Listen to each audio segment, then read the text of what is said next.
स्थानांतरण तो रूटीन प्रक्रिया है और मेरा स्थानांतरण अब खगड़िया से हो गया है। अमित पांडे जो वर्तमान में सिवान के जिलाधिकारी हैं, अब यहाँ के नए जिलाधिकारी के रूप में नियुक्त किए गए हैं और मैं निदेशक कृषि का चार्ज संभालने के लिए कुछ दिनों में पटना के लिए जाऊँगा। काफ़ी चुनौतीपूर्ण रहा मेरा ये 3 साल और समय कैसे बीता पता नहीं चला। मैं सभी जिला वासियों को आभार व्यक्त करता हूँ कि जो भी सहयोग उन्होंने दिया और अपनी क्षमता के हिसाब से मैंने भरसक प्रयास किया कि जो भी मैं कर सकता था या करवा सकता था तो जिले के लिए अवश्य करवाया। कई चीज़ें फिर भी रह गई जिसको हम लोग नहीं करा पाए हैं। मेरी अपेक्षा है कि आने वाले जो पदाधिकारी हैं निश्चित रूप से उस पर काम करेंगे। कृषि निदेशक का पद भी उतना ही अधिक चुनौतीपूर्ण है और अभी वर्तमान में राज्य में कृषि रोड मैप का भी निर्माण हो रहा है, तो काफ़ी चुनौतीपूर्ण रहेगा।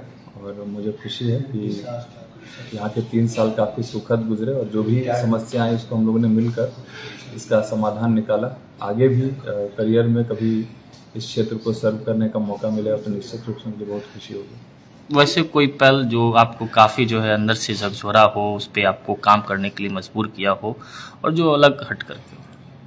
मुझे लगता है कि कोविड का जो समय था वो काफ़ी चुनौतीपूर्ण था। उसके 2 वर्ष खासकर जो सेकंड फेज के दौरान जो यहाँ पे मृत्यु हुई और जो चैलेंजेस थे, खगड़िया जिला में स्वास्थ्य के क्षेत्र में संसाधन उतने नहीं रहने के कारण हम लोगों को काफ़ी दिक्कतें आई, लेकिन उन सभी दिक्कतों का हम लोगों ने टीम वर्क के माध्यम से उस पर विजय पाई। और कोविड का संक्रमण भी मुझे लगता है कि 38 जिलों में 37वां जिला था जहाँ पर खगड़िया में पॉजिटिव केस आया। तो एक तरीके से हमने बहुत हद तक संक्रमण को कंट्रोल करने में सफलता पाई। सीमित संसाधन में जो टीम वर्क का उसमें हम लोगों ने देखा वो काफ़ी अतुलनीय था। इसके अलावा विधानसभा चुनाव, पंचायत चुनाव जो पहली बार एकदम नए पैरामीटर्स पर, नए परिवेश में और नई तकनीक के माध्यम से किया जा रहा था, वो भी काफ़ी चुनौतीपूर्ण था। बाढ़ की विभीषिका यहाँ पर देखने का अवसर मिला। ऐसे जो यहाँ से बाहर रहते हैं शायद उनको इसका एहसास मात्र भी नहीं हो सकता है कि किस प्रकार की स्थिति यहाँ पर बाढ़ में रहती है। बाढ़ के दौरान टीम वर्क के साथ हम लोगों ने काम किया और उसमें भी जो क्षति थी उसको मिनिमाइज करने का हम लोगों ने प्रयास किया। ओवरऑल मुझे लगता है कि पूरा जो टेन्योर था वो पूरा चुनौती से भरा हुआ था, लेकिन टीम वर्क के कारण हम लोग सभी चुनौतियों से अच्छी तरीके से निपटने में सफल हुए और अपेक्षा है कि आने वाले दिनों में ऐसा ही सहयोग जो अगले पदाधिकारी आएंगे उनको यहाँ के लोगों के द्वारा मिलेगा। जिस तरीके से कोई बच्चा भी अगर आपको फ़ोन करता है और आप अच्छे से रिस्पॉन्स करते हैं और सहजता से उनकी बात को जो है उनकी परेशानी पीड़ा को सुनते हैं, क्या ऐसा नहीं लगता है कि जो आने वाले जो जिलाधिकारी होंगे लोगों की उम्मीद से आपकी तरह ही हो उनसे भी, तो उनके लिए कितना बड़ा ये चुनौती रहेगा या किस तरह? मुझे लगता है कि हर पदाधिकारी के अपने काम करने का तरीका होता है। आने वाले पदाधिकारी भी यहाँ पर पूर्व में रह चुके हैं, यहाँ की क्षेत्रीय सभी चीज़ों से अवगत हैं और शायद इसलिए भी उनको यहाँ पर एक चुनौतीपूर्ण समय में, खासकर जब अब बाढ़ के जस्ट पहले का जो समय है उनको यहाँ पर पोस्ट किया गया है। तो हर पदाधिकारी के कार्य करने का अपना तरीका रहता है।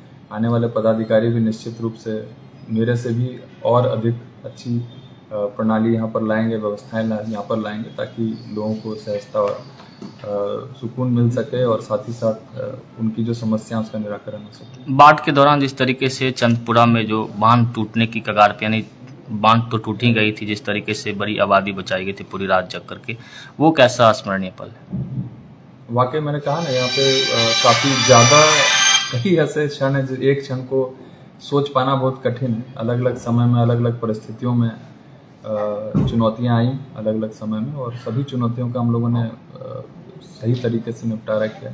जो चांदपुरा में बांध टूट रहा था निश्चित रूप से काफ़ी महत्वपूर्ण एक इवेंट था जिले का, जिसमें कि अगर वो घटना घट जाती तो ये जिला शायद 10 वर्ष पीछे चले जाता जिस प्रकार की घटना घट सकती थी।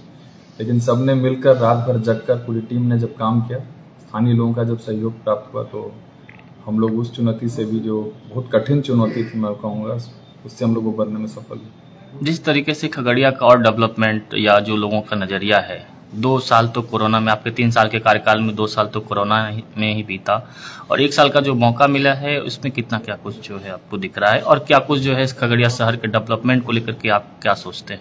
किस तरीके से किया जा सकता है? विगत 3 वर्षों में मैंने खुद खगड़िया को काफ़ी बदलते हुए देखा है। इसमें से कई योजनाएं थीं जो मेरे पूर्व के जो प्रीडिसेसर्स थे उनके प्रयास का नतीजा था, जो हमारे समय में कंप्लीट हुआ। कुछ हम लोगों ने खुद स्टार्ट किया और खुद उसको फलीभूत होते हुए देखा।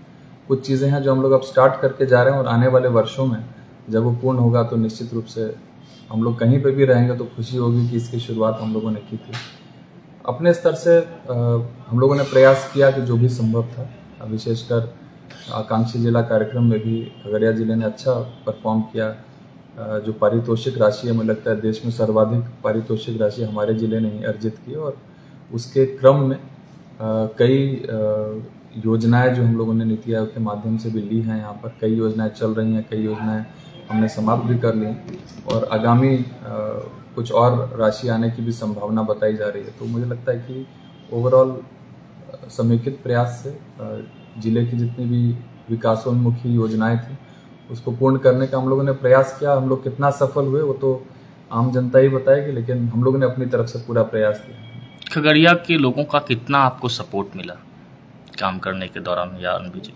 ये कोई भी कार्य जो होता है वो बहुत हद तक किसी व्यक्ति विशेष के द्वारा किया जाना संभव नहीं होता है। निश्चित रूप से टीम वर्क वाली बात होती है। अब टीम वर्क सिर्फ प्रशासनिक पदाधिकारियों की ही नहीं बोली जाती है। मैं जब टीम वर्क की बात करता हूँ और ये अक्सर जब भी अपने पदाधिकारियों को हम लोग एड्रेस करते हैं तो इस बात पे जोर देते हैं कि सबको साथ लेके चलना है और जो विधि सम्मत किसी की मांग हो तो उसको भी एडजस्ट करना है, समझना है उसको अच्छी तरीके से, उसके बाद ही कोई निर्णय लेना है। तो इसमें जनप्रतिनिधियों का काफ़ी सहयोग रहा और साथ ही साथ स्थानीय लोगों का काफ़ी प्यार मिला इस दौरान। तो मेरी अपेक्षा है कि आने वाले दिनों में जो नए पदाधिकारी आएंगे उनको भी ऐसा ही प्यार, ऐसा ही सहयोग मिलेगा ताकि वो भी जिले के लिए और नए कीर्तिमान स्थापित कर सकें। ठीक, धन्यवाद, थैंक यू सर।